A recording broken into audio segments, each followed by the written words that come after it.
The individual citizen still in the vanguard.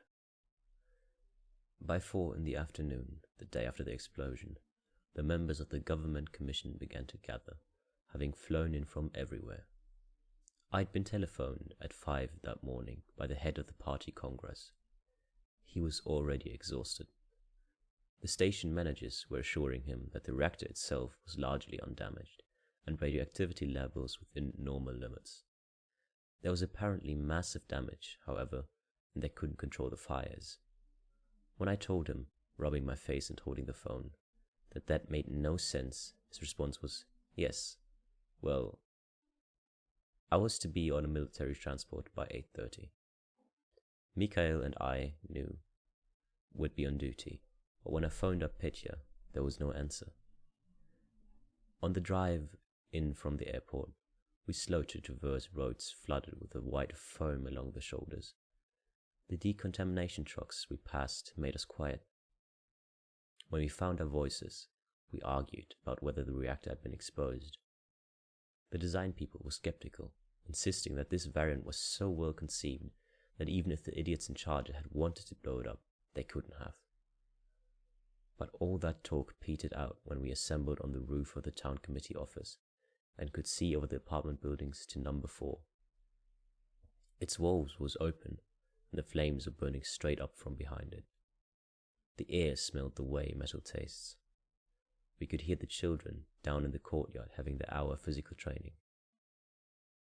"Which way is the wind blowing?" someone asked, and we all looked at the flags on the Young People's Club. We moved back to the town committee office and shut the windows and shouted and squabbled for an hour, with contradictory information arriving every moment. "Where was Mikhail?" a voice in my head inquired repetitively. We had no idea what to do. As my mother used to say, it's only thunder when it bangs over your head. It wasn't possible, we were told, to accurately gauge the radiation levels, because no one had dosimeters with the right scales. The ones here went up to 1000 microroentgens per second, which was 3.6 roentgens per hour. So all of the instruments were off the scale wherever you went. But when Moscow demanded the radiation levels, they were told 3.6 roentgens an hour, since that's what the machines were reading. The station had had one dosimeter capable of reading higher levels, the assistant to the nuclear power sector reported, but it had been buried by the blast.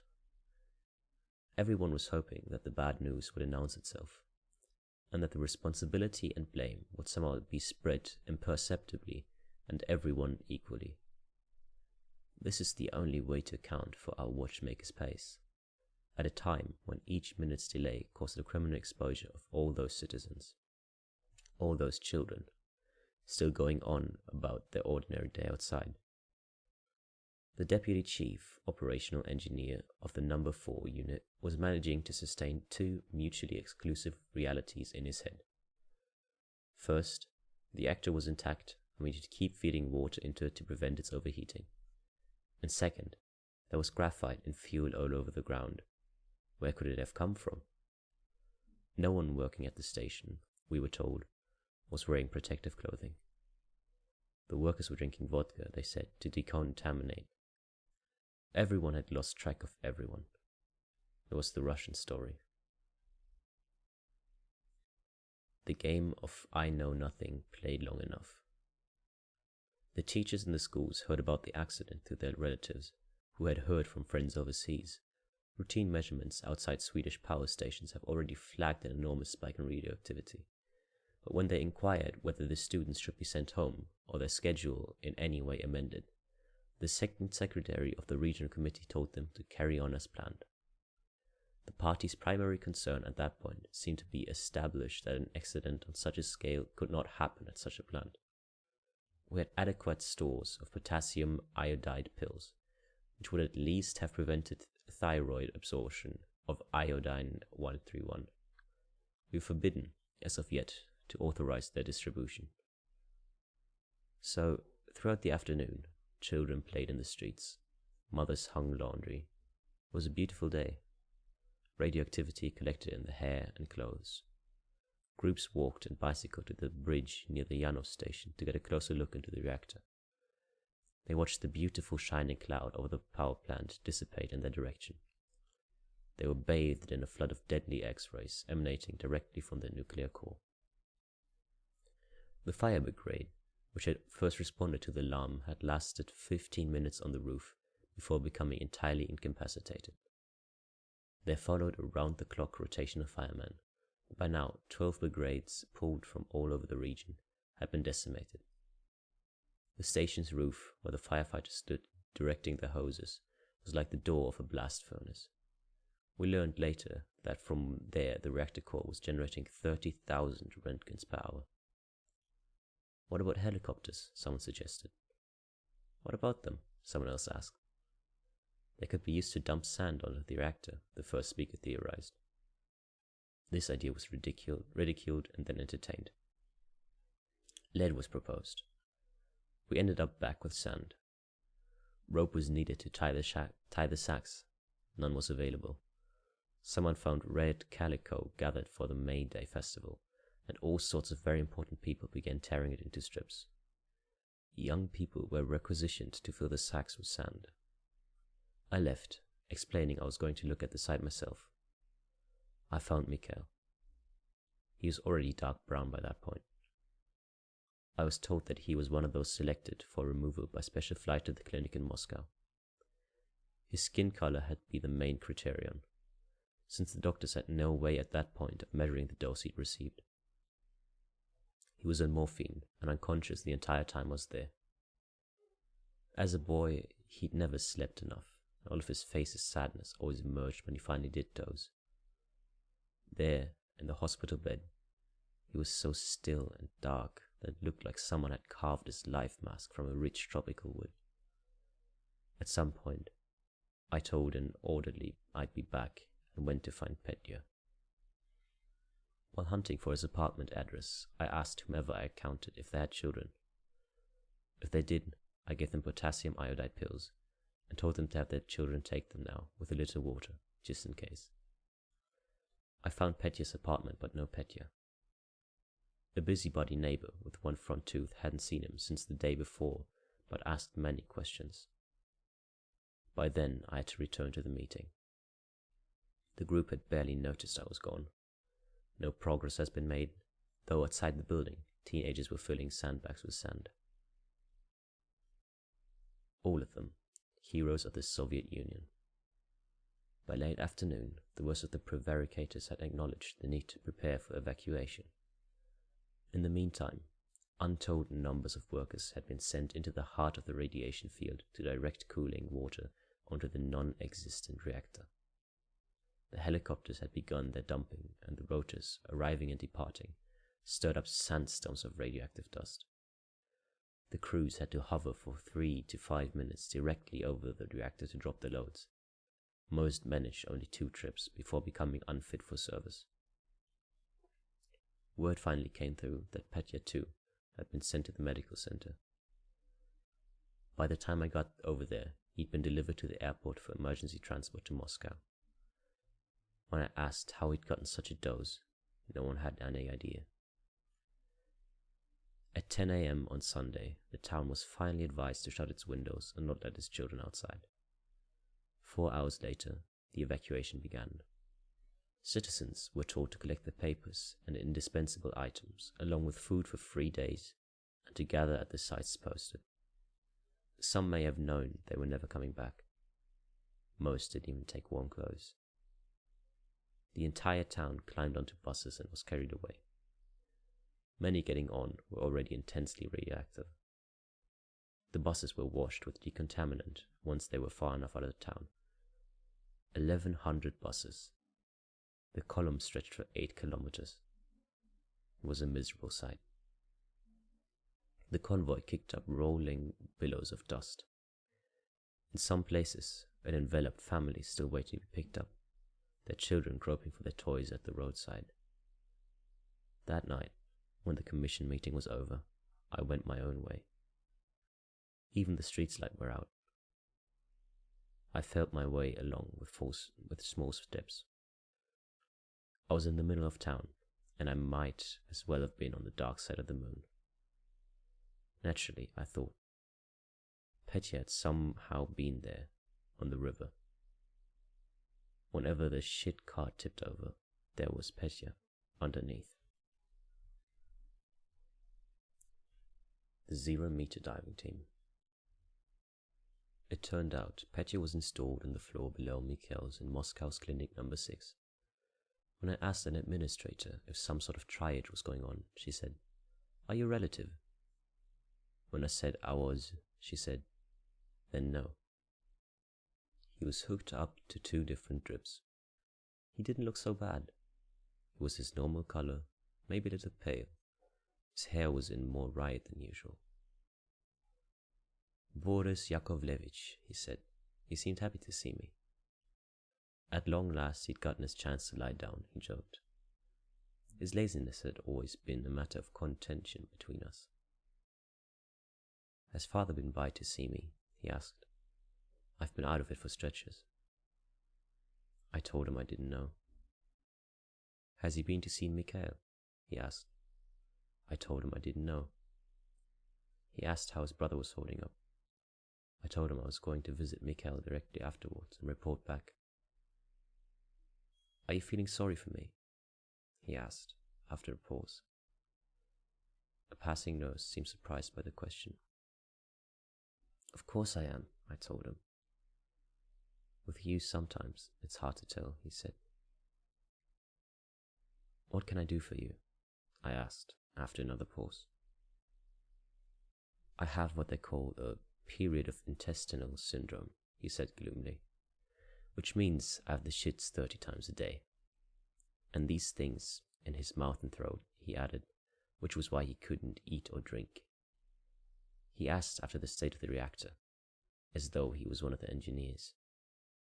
Then he explained how he'd ended up near the reactor in the first place.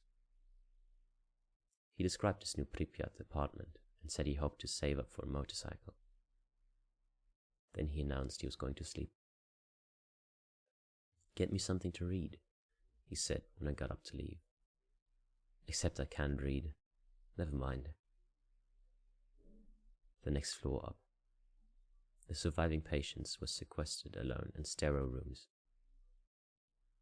Mikhail was naked and covered in a yellow cream. Soaked dressings filled low bins in the hall. Huge lamps surrounded the bed to keep him warm.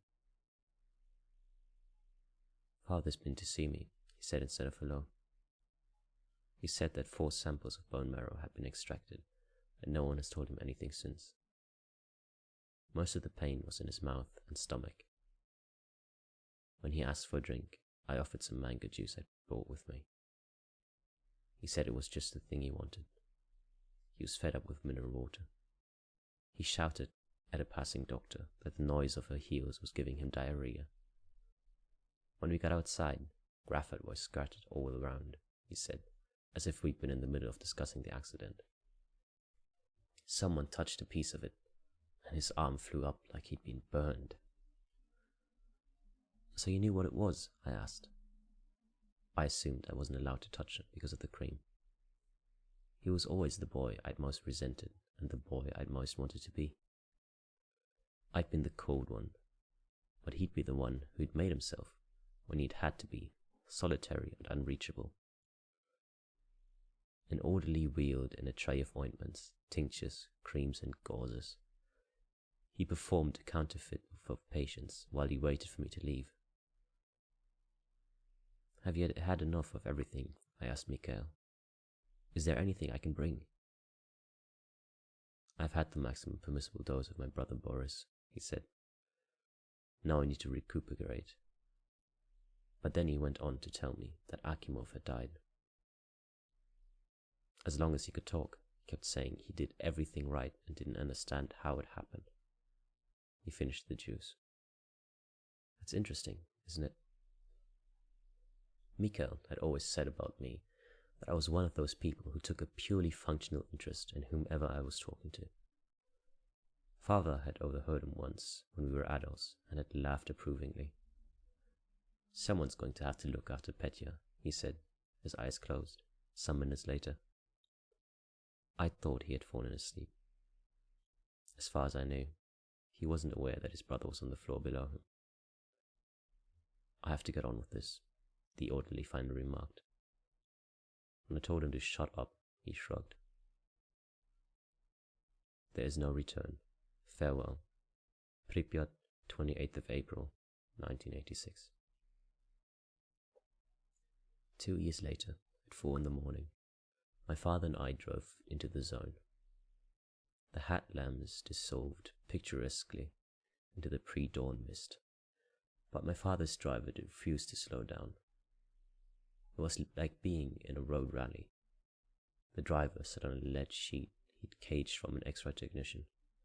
For his balls, he explained when he saw me looking at it. Armored troop carriers with special spotlights were parked here and there, working as chemical defense detachments. The soldiers wore black suits and special slippers. Even though the misty darkness, we could see that nature was blooming. The sun rose. We passed pear trees gone to riot, and chaotic banks of wildflowers. A crush of lilacs overwhelmed the mile marker. Mikhail had died after 2 bone marrow transplants. He'd lasted 3 weeks. The attending nurse reported final complaints involving dry mouth, his salivary glands having been destroyed. I assumed that was Mikhail being brave, because the condition of his skin had left him in agony for the final 2 weeks.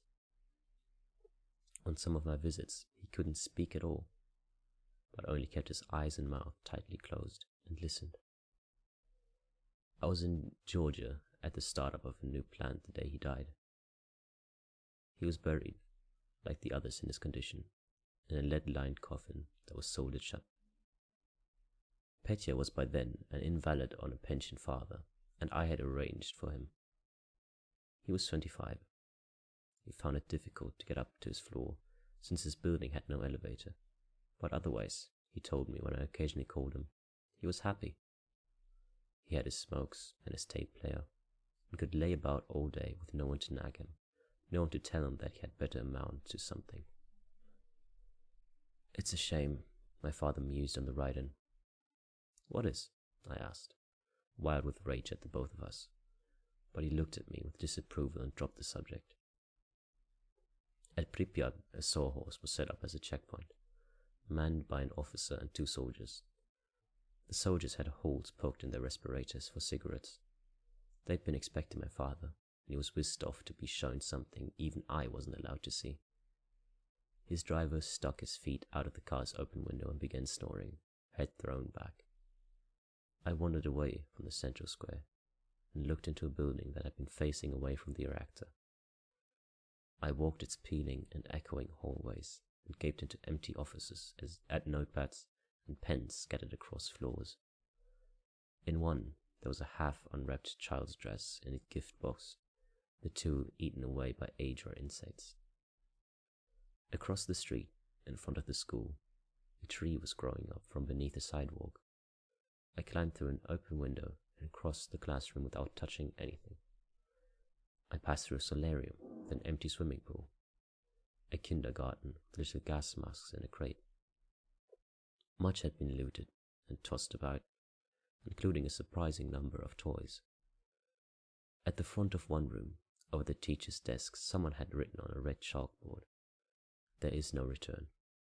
Farewell. Pripyat, 28th of April, 1986. Self-improvement. The territory exposed to the radioactivity, we now know, was larger than 100,000 square kilometers. Many of those who'd worked at Chernobyl were dead. Many were still alive and suffering. The children, in particular, suffered from exotic ailments like cancer of the mouth. The director of the Institute of Biophysics in Moscow announced that there had been 1 documented case of radiation sickness among civilians. Citizens who applied to the Ministry of Health for some kind of treatment were accused of radiophobia. Radionuclides and large amounts continued to drain into the reservoirs and aquifers in the contaminated territories. It was estimated that humans could begin repopulating the area in about 600 years, give or take 300. My father said 300 years. He was an optimist. Nobody knew, even approximately, how many people had died. The reactor was encased in a sarcophagus, an immense terraced pyramid of concrete and steel, built under the most lethal possible circumstances. We'd been informed, already disintegrating. Cracks allowed rain to enter and dust to escape. Small animals and birds passed in and out of the facility. I left the schoolyard and walked a short way down a lane overhung with young pines. Out in the field, vehicles had been abandoned as far as the eye could see. Fire engines, armored personal carriers, cranes, backhoes, ambulances, cement mixers, trucks. It was the world's largest junkyard.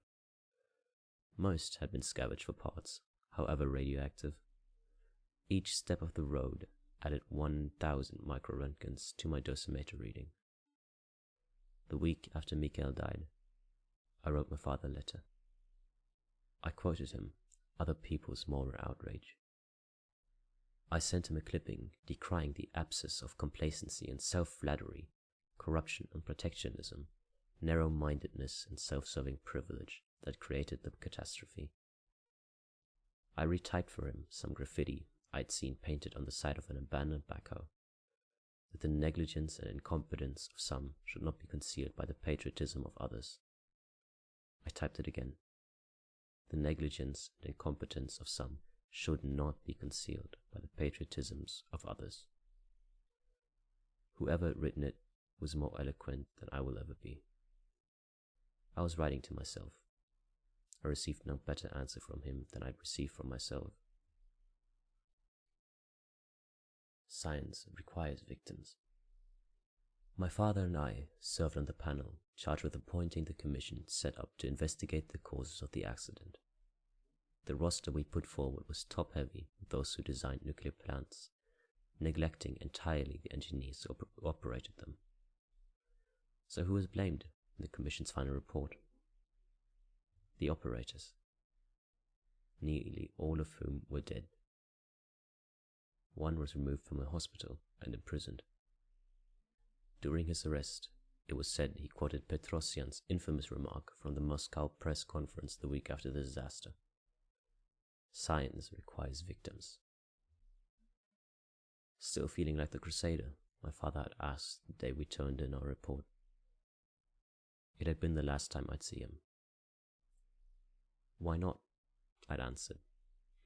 Afterward, I'd gotten drunk for 3 days. I'd pulled out the original blueprints. I'd set up nights with the drawings of the control rods, their design flaws like a hidden pattern I could no longer unsee.